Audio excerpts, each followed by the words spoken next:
everybody, my name is Jessica Fabian and I am the Family and Community Health County Extension Agent here in Bandera County with Texas A&M AgriLife Extension Service.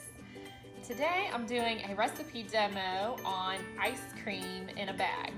This is a really kid-friendly recipe that they can help out with.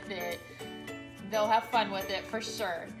And summertime is just around the corner, so what a better time to make a sweet treat. All right, let's get started.